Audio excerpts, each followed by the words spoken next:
ময়দান থেকে এক চমকে যাওয়া খবরের তোলপাড় চারদিক। নতুন খেলোয়াড় আনছেন ইরানের বন্ধু ভ্লাদিমির পুতিন। তেহরানের শক্তি বাড়াতে শক্তিশালী চেচেন যোদ্ধাদের পাঠাচ্ছেন রুশ প্রেসিডেন্ট। আমেরিকা আবারও হামলা করলে ইরানের হয়ে লড়তে প্রস্তুত রাশিয়ার মিত্র চেচেন যোদ্ধারা। তাদের ভাষায় এটি শুধু যুদ্ধ নয়, শুভ আর অশুভের লড়াই। আর এর পিছনে আছেন মস্কোর শক্তিশালী ছায়া ভ্লাদিমির পুতিনের ঘনিষ্ঠ নেতা রমজান কাদিরভ। গেরিলা যুদ্ধে পারদর্শী এই বাহিনী মাঠে নামলে প্রযুক্তি নির্ভর মার্কিন বাহিনীর জন্য পরিস্থিতি কতটা কঠিন হয়ে উঠবে তা নিয়ে সমীকরণ মেলাতে ব্যস্ত পেন্টাগন। নতুন এই সমীকরণ কি সংঘাতকে ঠেলে দিবে এক ভয়ঙ্কর বৈশ্বিক প্রক্সি যুদ্ধে? এখন সেদিকেই নজর বিশ্বজুড়ে। ইরানে আবারও সম্ভাব্য মার্কিন হামলার আশঙ্কার মধ্যেই রাশিয়ার চেচেন প্রজাতন্ত্রের আধা সামরিক বাহিনী জানিয়েছে, ওয়াশিংটন যদি সরাসরি আগ্রাসনে নামে তবে ইরানের পাশে দাঁড়িয়ে লড়াই করতে প্রস্তুত তারা। রুশ প্রেসিডেন্ট ভ্লাদিমির পুতিনের ঘনিষ্ঠ মিত্র রমজান কাদিরভের নেতৃত্বে পরিচালিত এই চেচেন যোদ্ধারা দীর্ঘদিন ধরে গেরিলা যুদ্ধ, শহুরে সংঘর্ষ এবং সন্ত্রাস বিরোধী অভিযানে দক্ষতা দেখিয়েছেন তারা। ইউক্রেন যুদ্ধ সহ বিভিন্ন সংঘাতে সক্রিয় অংশগ্রহণ তাদেরকে একটি কার্যকর যুদ্ধ শক্তি হিসেবে প্রতিষ্ঠিত করেছে। বিশ্লেষকদের মতে যদি এই চেচেন যোদ্ধারা সরাসরি ইরানের মাটিতে নামেন তবে যুক্তরাষ্ট্রের জন্য পরিস্থিতি আরো জটিল হয়ে উঠবে, কারণ তারা প্রচলিত যুদ্ধের বাইরে গিয়ে অসম যুদ্ধ বা গেরিলা কৌশলে পারদর্শী, যা প্রযুক্তি নির্ভর মার্কিন সামরিক কৌশলের জন্য বড় চ্যালেঞ্জ। বিশেষ করে শহর ভিত্তিক সংঘর্ষে তারা দ্রুত অভিযোজন ও আক্রমণ চালাতে সক্ষম, যা মার্কিন বাহিনীর ব্যয় ও ঝুঁকি উভয়ই বাড়িয়ে দিতে পারে। এখানেই ইরানের কৌশলগত সুবিধা স্পষ্ট হয়ে ওঠে। একদিকে তারা নিজেদের স্বল্প মূল্যের ড্রোন ও মিসাইল ব্যবস্থার মাধ্যমে আকাশ যুদ্ধে চাপ সৃষ্টি করছে, অন্যদিকে সম্ভাব্য স্থলযুদ্ধে চেচেন যোদ্ধাদের মতো অভিজ্ঞ বাহিনীর সমর্থন পেলে তাদের প্রতিরোধ ক্ষমতা বহুগুণ বেড়ে যেতে পারে। ফলে যুক্তরাষ্ট্রের জন্য যুদ্ধটি কেবল ব্যয়বহুলই নয়, দীর্ঘমেয়াদী ও জটিল রূপ নিতে পারে। রাশিয়ার ভূমিকাও এখানে গুরুত্বপূর্ণ। যদিও মস্কো সরাসরি এই যুদ্ধে জড়িত নয়, তবে চেচেন বাহিনীর এই ঘোষণা পরোক্ষভাবে রাশিয়ার কৌশলগত অবস্থানকে স্পষ্ট করে। এটি যুক্তরাষ্ট্রের উপর চাপ তৈরি করার একটি মাধ্যম হিসেবেও দেখা হচ্ছে, যেখানে সরাসরি সংঘর্ষে না গিয়েও মিত্র শক্তির মাধ্যমে প্রভাব বিস্তার করা সম্ভব। সব মিলিয়ে চেচেন যোদ্ধাদের সম্ভাব্য অংশগ্রহণ এই সংঘাতকে একটি আঞ্চলিক যুদ্ধ থেকে বৈশ্বিক প্রক্সি যুদ্ধে রূপান্তরের ঝুঁকি তৈরি করছে। এখন প্রশ্ন একটাই, ট্রাম্প প্রশাসন কি নতুন করে যুদ্ধে জড়াবে? আর যুদ্ধে গেলে সেই যুদ্ধক্ষেত্রে নতুন এই শক্তির সমীকরণ কতটা বদলে দেবে পুরো চিত্র? বিশ্ব এখন তাকিয়ে সেই উত্তরের দিকেই। সাধারণত দেখা যায় ওয়াশিংটন কাউকে ডাকার আগেই সবাই লাইনে দাঁড়িয়ে যায়, কিন্তু সময় বদলেছে। এখন দৃশ্যপট একেবারেই উল্টো। ট্রাম্প প্রশাসন আলোচনার জন্য স্যুট বুট পরে রেডি, প্রতিনিধি দল নাকি প্রায় বিমানে পা দিয়ে ফেলেছে, কিন্তু তেহরান থেকে জবাব আসছে আগে শর্ত মানো, না হলে দরজায় কড়া নেড়ো না। এদিকে আলোচনা শুরু করার ভীষণ তোড়জোড় শুরু করতে দেখা গেছে ট্রাম্পকে, কারণ সে এখন ইরান টপিকটা থেকে পালাতে চায়, কিন্তু পালাতে দিচ্ছে না ইরান, এমনটাই বলছে বিশ্লেষকরা। একদিকে বিশ্বের তথাকথিত মোরল আমেরিকা, অন্যদিকে একরোখা ইরান। আর এই একরোখা ইরানকে মানাতে বড় বড় সব শর্ত ঘুরিয়ে পেঁচিয়ে মানতে বাধ্য হচ্ছে মোরল ট্রাম্প।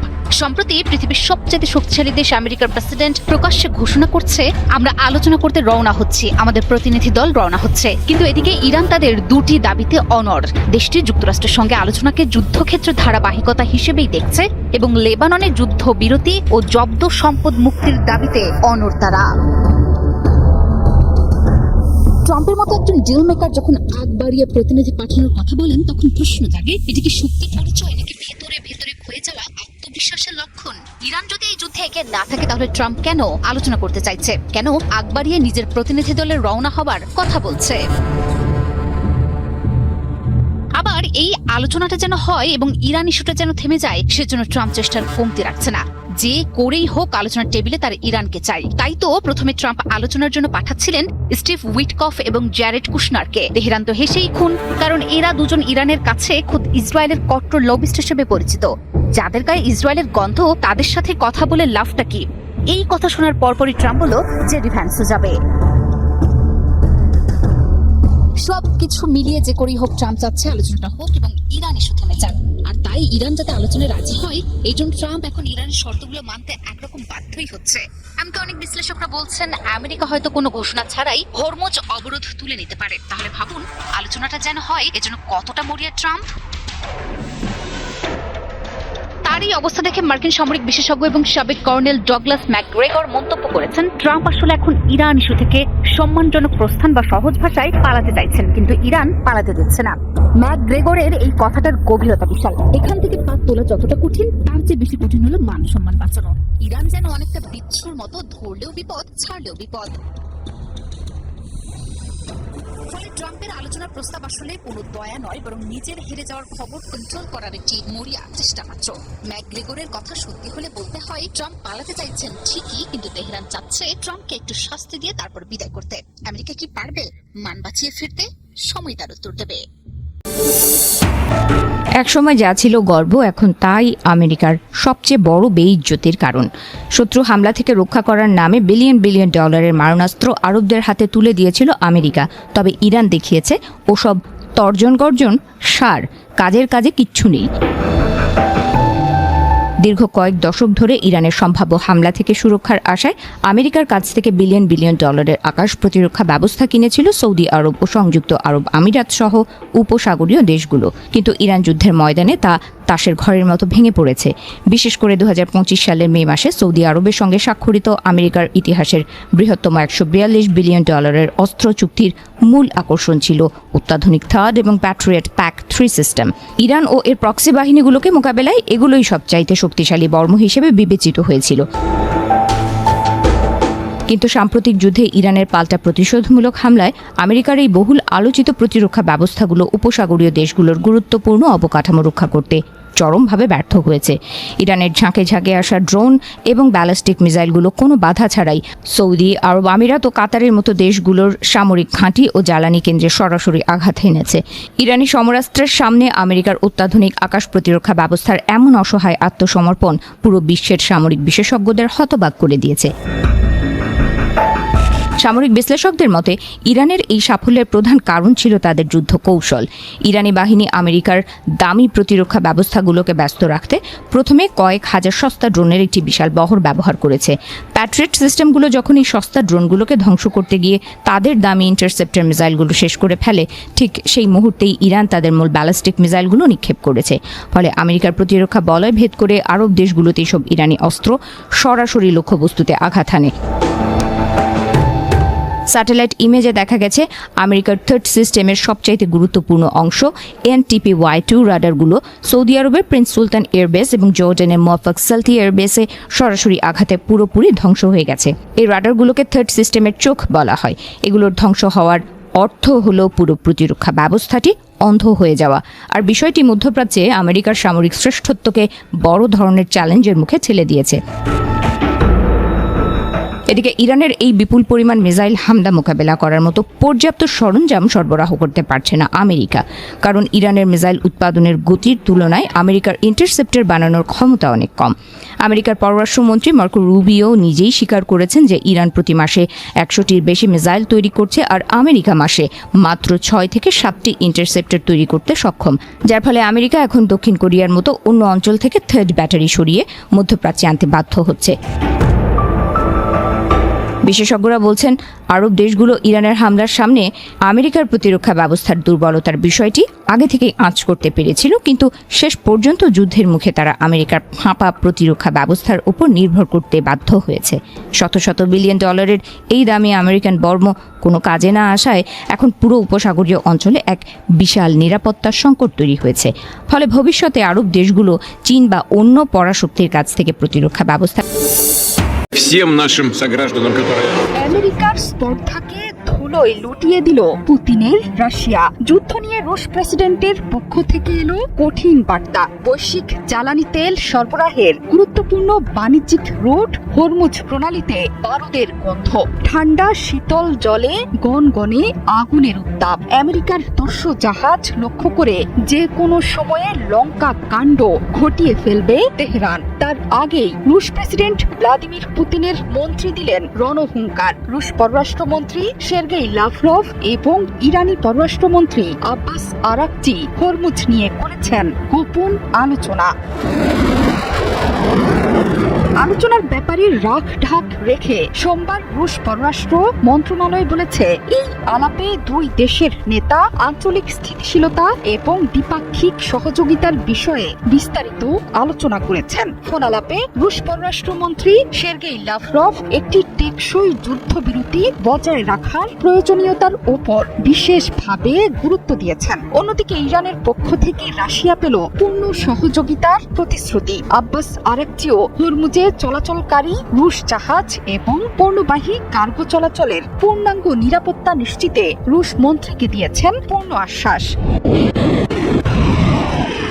এই প্রণালী দিয়ে কোনো ধরনের বাধা ছাড়াই যাতে রুশ বাণিজ্যিক জাহাজগুলো চলতে পারে সেই প্রতিশ্রুতিও পুনর্ব্যক্ত করেছেন আব্বাস আরাকচি। এই ফোন আলাপে এটা স্পষ্ট যে রাশিয়া চাইলেই যে কোনো মুহূর্তে এই যুদ্ধে পশ্চিমের বিরুদ্ধে সর্বশক্তি দিয়ে মাঠে নেমে পড়তে পারে। দেশটি প্রকাশ্যে ইরানকে সমর্থন জানিয়ে এবং পূর্ণ সহযোগিতার প্রতিশ্রুতি দিয়ে কার্যত আমেরিকার গায়ে আগুন ধরিয়ে দিয়েছে, যা সামনের দিনের যুদ্ধে ইরানের সাহসকে আরো তীব্র করে তুলেছে।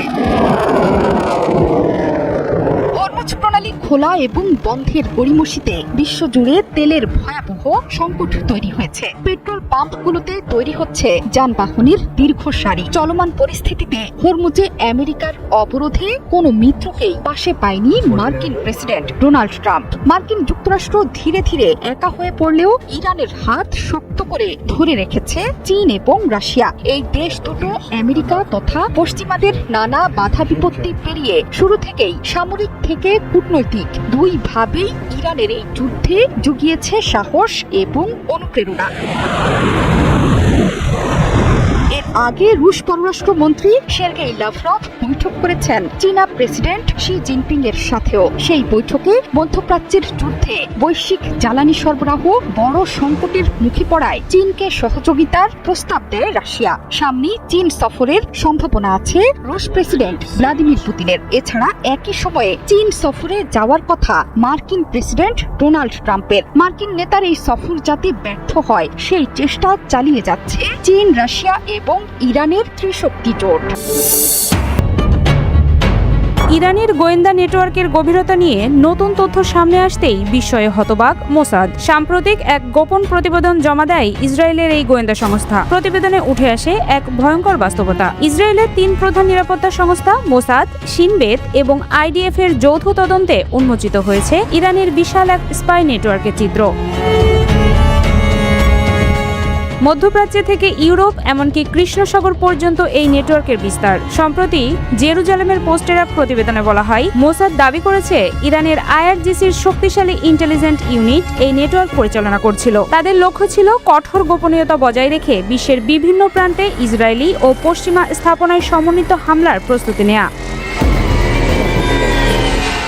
গোয়েন্দা বিশ্লেষণে দেখা গেছে শ্যাডো কমান্ড কাঠামোয় পরিচালিত হচ্ছিল এই কার্যক্রম। মাঠ পর্যায়ের এজেন্টদের পাশাপাশি ইরানের ভেতরে বসে পরিচালনাকারীদের শনাক্ত করতেই দীর্ঘদিন হিমশিম খাচ্ছিল পশ্চিমা গোয়েন্দারা। তবে সাম্প্রতিক অভিযানে এই ইউনিটের শীর্ষ পর্যায়ে সরাসরি আঘাত হানার দাবি করেছে ইসরায়েল। অপারেশনের সবচেয়ে উদ্বেগজনক অধ্যায় সামনে আসে আজারবাইজানে। সেখানে এই নেটওয়ার্ক শুধু ইসরায়েলি দূতাবাস নয়, ওই দেশের জ্বালানি নিরাপত্তার কেন্দ্রবিন্দুতে চলছিল নজরদারি। এমনকি বিস্ফোরকবাহী ড্রোন পাচারের চেষ্টারও নাকি প্রমাণ মিলেছে মোসাদের অনুসন্ধানে। তদন্তে উঠে এসেছে নেটওয়ার্কের মাস্টার মাইন্ডের পরিচয়। ইউনিটটির প্রধান রহমান মোকাদ্দম এবং সিনিয়র কর্মকর্তা মাজিদ খাদেরির নাম সামনে আসতেই নতুন করে নড়েচড়ে বসেছে গোয়েন্দা সংস্থা। মোসাদের দাবি, শীর্ষ নেতৃত্বকে আঘাত করা গেলেও ছড়িয়ে থাকা স্লিপার সেলগুলো এখনো বড় হুমকি হয়ে রয়ে গেছে। তুরস্ক থেকে আরব আমিরাত বিভিন্ন দেশে বিস্তৃত এই নেটওয়ার্ক। ডক্টর নামে পরিচিত মাহুদি ইয়েকেহ দেহঘানের মতো অপারেটররা আন্তর্জাতিক রুট ব্যবহার করে অত্যন্ত গোপনে সেলগুলো পরিচালনা করতেন। গোয়েন্দা প্রতিবেদনে বলা হচ্ছে 2023 সালের পর থেকে অন্তত 30টির বেশি দেশে হামলার পরিকল্পনা করেছে তেহরান। বিশ্লেষকদের মতে ইরানের এই গোয়েন্দা সক্ষমতা এখন আর ছায়াযুদ্ধের মধ্যে নেই, বরং এটি রূপ নিয়েছে একটি পূর্ণাঙ্গ বৈশ্বিক জালে। সবচেয়ে বড় চ্যালেঞ্জ হলো এই নেটওয়ার্কের কমান্ড চেইন নিয়মিত পরিবর্তন করা হয়, ফলে একজন ধরা পড়লেও পুরো কাঠামো ভেঙে ফেলা অত্যন্ত কঠিন হয়ে পড়ে।